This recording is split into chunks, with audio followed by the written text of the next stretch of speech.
Howdy, folks. It's Monday, May 9th. I'm Jacob Cohen, and you are listening to a special episode of The Hustle Daily Show. So why is it a special episode? Well, it's special because if you ever want to be that person who has some great conversation starter, some small talk material in their back pocket, anything like that, these episodes are going to be a big help. Today, that something is chips. Specifically, chips that cost thousands of dollars. Let's get crack-a-lackin'. So one day last year, I was scrolling through TikTok, catching a funny clip here, some recipe videos there, doing my thing, when I came across something that made me stop in my tracks. What I saw was a clip with 5.7 million views at the time, with the caption, "I found a puff Dorito. Is this valuable, or should I just eat it?" Now, as it turns out, that clip came from a 13-year-old girl in Australia who, after seeing it go viral, realized the puff Dorito was in fact quite valuable. To some, it was actually quite valuable. In fact, after realizing what she was in possession of, the girl put the chip up for sale on eBay, and she watched bids pour in all the way up to $100,000. Now, in the end, she took the chip offline. Reportedly, it violated eBay's food policy, but Doritos itself loved the PR. They ate it up, you could say, and actually awarded her family with something like $15,000 for their creativity and love for the brand. In following this story, I grew aware of one of the oddest, probably funniest things I may have ever come across in my life, which is this market for oddly shaped snacks.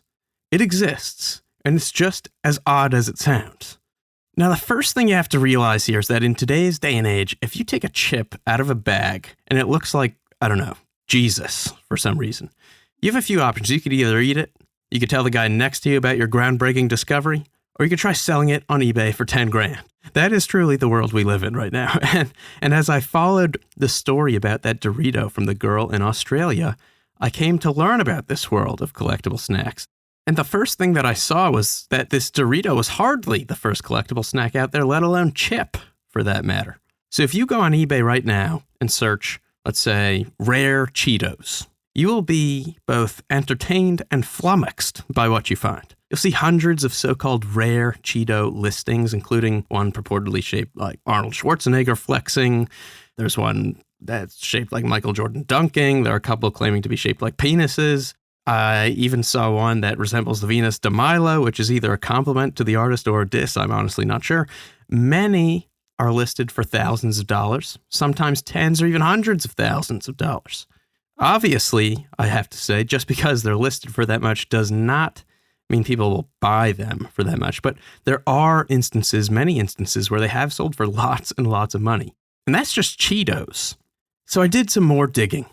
And it did not take me long to find out that there are all kinds of other well-known instances of rare snacks in various other categories.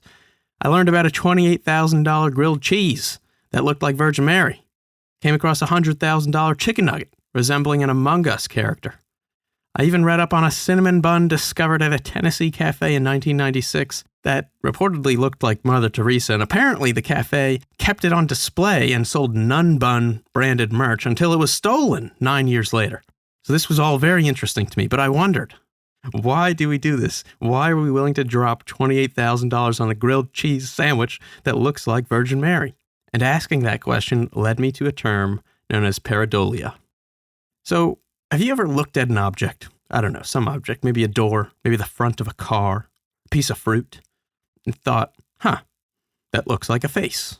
So that experience is known as pareidolia, which is Greek for beyond the image, and basically means the human experience of seeing shapes out of randomness. It happens way more often than you might realize.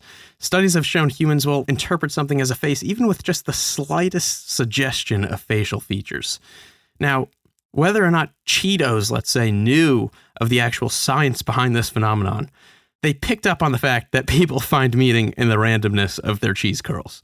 About 6 years ago, Cheetos launched a Cheetos Museum PR campaign in which they gave away tens of thousands of dollars to people who submitted the most interesting Cheetos. The winner, belonging to a Texas woman, was shaped like a cat, and she got 50 grand.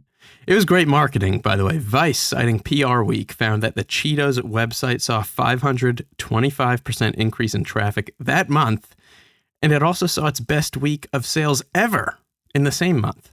So, pareidolia and the hype people can build around objects they think look like something is the reason you'll see a museum built around Cheetos. It's the reason a Cheeto seemingly shaped like, let's say, Harambe. Remember the infamous gorilla killed at the Cincinnati Zoo in 2017 that turned into a massive meme?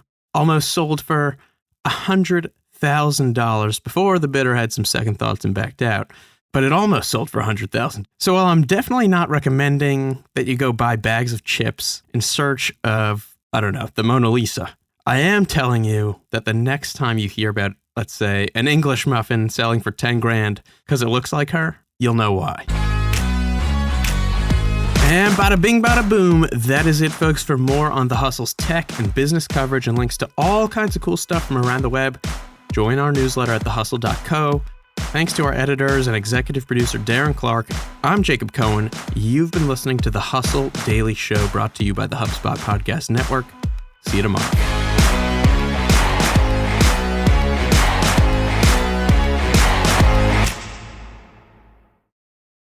Hey guys, if you listen to the Hustle Daily Show on Google Podcasts, we want to let you know that the option will no longer be available pretty soon. Google is sunsetting its podcast app sometime in early 2024 in favor of YouTube Music, and we want to give you a heads up before it's too late, since that time's almost here. The Hustle Daily Show is available everywhere and anywhere that you listen to podcasts, like Apple Podcasts and Spotify. If you're using YouTube Music, we are there as well. If you're an Android fan, there are plenty of apps like Overcast, Pocket Casts, Player FM, and more. So just search for us wherever you decide to listen to your favorite podcasts.